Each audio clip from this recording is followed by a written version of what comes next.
Good morning. This is your favorite meteorologist. I'm just kidding. I don't know that for sure, but it's Friday, so I'm feeling a little crazy. I really don't like my lighting here, so let's see if we can. That's much better. You don't want to watch me washed out, right? Hey, guys, it's the last day of January. Thank goodness. It would only be right that this month that has been so cold and crazy and just the worst weather would go out with a first alert weather day. Yep. We got rain on the way. Here's the good news this weekend, next week. Oh my gosh. Maybe the nicest week in February that we've had in like a decade. It's going to be more like April, all right? So, get excited about it. I'm super excited about it. Isn't it just when the weather's nice, like the last couple of days, we hit 70 degrees yesterday for the first time this year. When the weather is nice, doesn't it makes you happier, gives you more energy, makes you want to do things, increases motivation, all those things. I'm starting you off with the good news. That's a glass half full. Glass half empty is it is going to rain pretty hard this afternoon and evening. I've just looked at the latest model data. I'm thinking it's going to move in a little bit later to Metro between about noon to 7 p.m. with some additional showers tonight. So here's a look at First Alert Radar. You can see all that rain off to our west. Seeing some showers right now in northwest Georgia, so Chattooga County is starting to see rain. Gilmer County, you're going to start to see rain here in a little bit. Just outside of Gordon County, Calhoun, Rome, you're in for a little bit of rain. But for Metro Atlanta, again, this is going to move in around noon. It is anywhere from like 7 to 20 degrees with it warmer than it was yesterday, especially in the mountains when it was in the 30s yesterday. You're sitting in the 50s and 60s today. It is so mild outside. Look at these current temperatures. Incredible. Here's the good news. We're not going to see any severe weather. All right. It's just going to be rain, but that rain's going to be widespread through the afternoon and evening. So I would not recommend making lunch plans outside. If you want to take the dog on a walk, do it right now. If you have errands to run, if you want to get out and go on a run and enjoy this nice temperatures, these mild temperatures, do it now. Again, that rain arrives noon to 1 p.m. and it's widespread through about 6 or 7 p.m. So let's take it hour by hour. Again, that main line pushing into Metro noon to 1 p.m.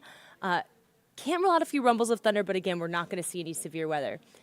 Not going to be a complete washout, but you're looking at on and off heavy rain from noon to about 6 p.m. If you live in East Georgia, this will continue until like 7 or 8. If you're headed out to dinner tonight, there'll be a little break in the rain between 7 and 9. But if you're going to be out late and you live north of Atlanta, especially into the mountains, you're going to see a secondary wave of rain between 10 to midnight. So just know if you do have Friday night plans north of the city, that will include some rain. Overnight tonight, we completely clear out. Can't rule out some patchy morning fog tomorrow, but here's the good news. This is not a strong cold front, which means we're not going to see that Arctic air move in behind this front. In fact, overnight lows don't dip into the 30s. We'll stay in the 40s. So overall, a mild start to the weekend. Gorgeous weekend ahead, y'all. 65 degrees tomorrow under sunny skies. Sunday, same thing. Mid-60s, mostly sunny, feeling like spring. And if that's not warm enough for you, check this out. This is just incredible. We hit 70 degrees Monday of next week. And by Tuesday, Wednesday, and Thursday, I'm forecasting mid to upper 70s. I would not be surprised if some of us hit the upper 70s next week. We saw 2 days last week where high temperatures were below freezing. Next week, we're going to be near 80 degrees. This is why we live in Georgia, because our winter lasts like 6 weeks, okay? If we hit 76 degrees, that will tie the previous record high Tuesday and Wednesday. And after today, we're really not looking at anything impactful in the forecast negatively. It's just going to be gorgeous. This is more of a mid-April 7-day forecast, guys. You could essentially go to the pool next week. Just incredible. Now, I've been getting a lot of questions. Does this mean winter's over?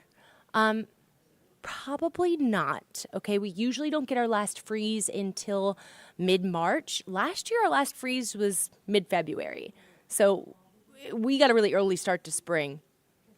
I looked at the long-range data. I'm not seeing the potential for another hard freeze, which means dipping down into the 20s again until mid-February. So this stretch of warmer weather, although it looks like we're back into the 50s and 60s next week, it does not look like we're going to see that significant cold that we got in January again anytime soon.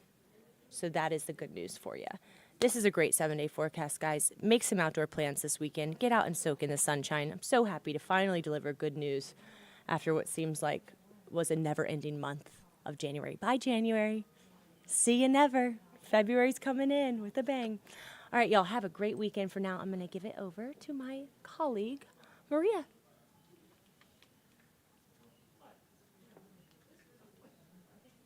All right, thank you so much. Just going to bring that 7-day forecast up for you since I know a lot of you are looking to the weekend.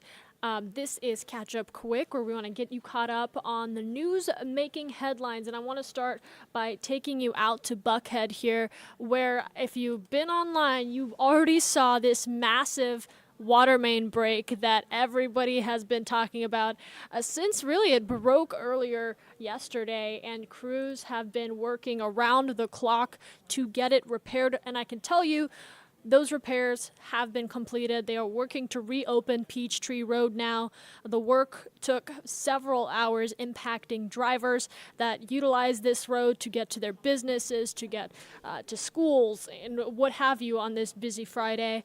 Atlanta News First Don Shipman joins us from the First Alert Breaking News Tracker with a look at the efforts to get Peachtree Road back open. The repairs are made, the water is back on, and the street is back open, one lane in each direction. You can see right there, that's where the break was. You can see that hole. They're still working on that. I want you to take a look at the video right here. This is what it looked like at the height of this break. You can see that water shooting up into the air several feet.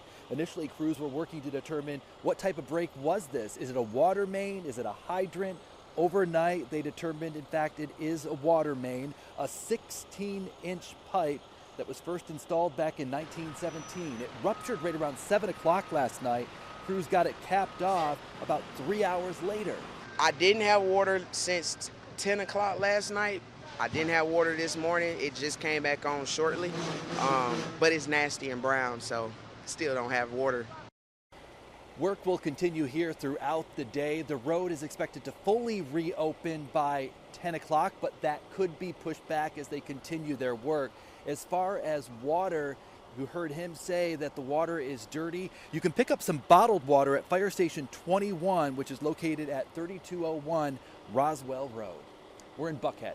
Don Shipman, Atlanta News First. And this story is really tragic, and continue to bring you updates on this just in this morning.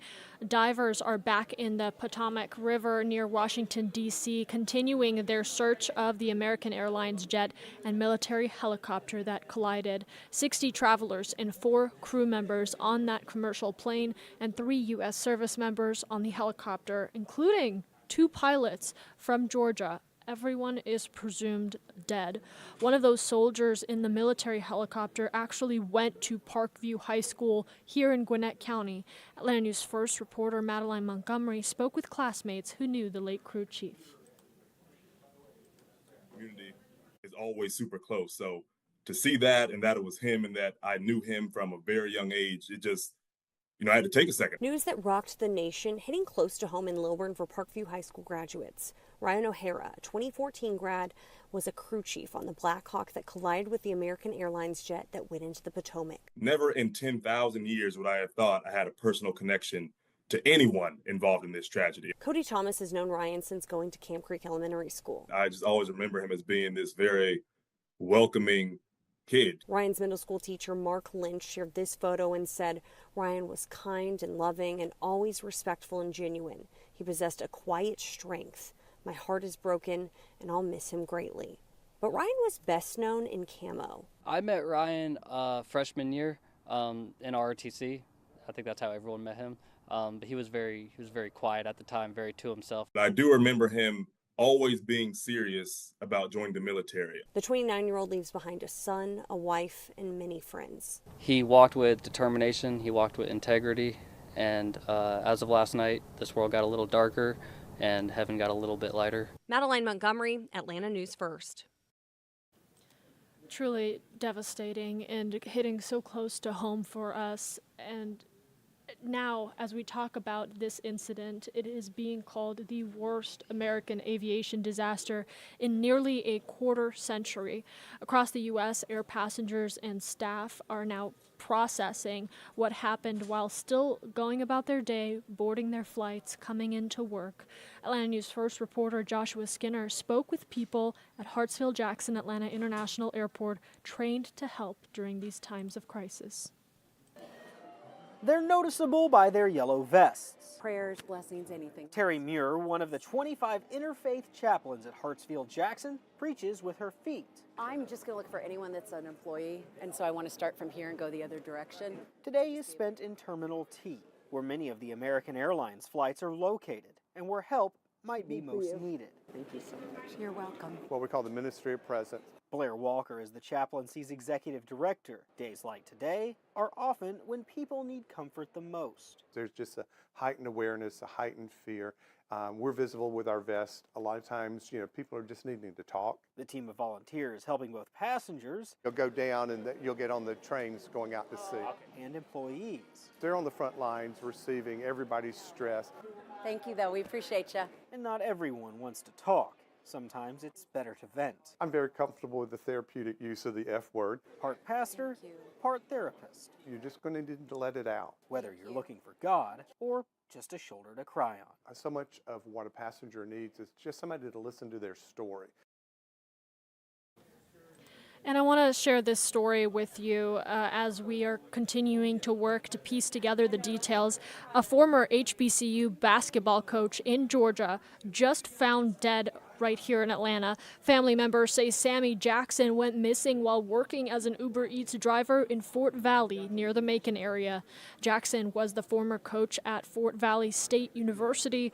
Right now, we are working to confirm exactly how he died and if anyone has been arrested. We're going to keep you updated in the free Atlanta News First app. And a message to parents, residents, and students in Polk County. Polk County schools are now closed as the community deals with a flu and norovirus outbreak. The district making that announcement yesterday, saying that it needs to address the outbreak before it can safely reopen to students and families. School officials say 761 students and 63 staff members across all the schools have reported being sick. The schools will be closed so that they can undergo a deep clean and give those who are dealing with these illnesses time to recover and come back. And for more on this story, you can go to our website, atlantanewsfirst.com. We are going to keep you updated on all of these stories throughout the day as we continue to cover the issues and impact that we are feeling right here in Metro Atlanta and beyond. For now, let's take you back to Local News Live with continued coverage around the country.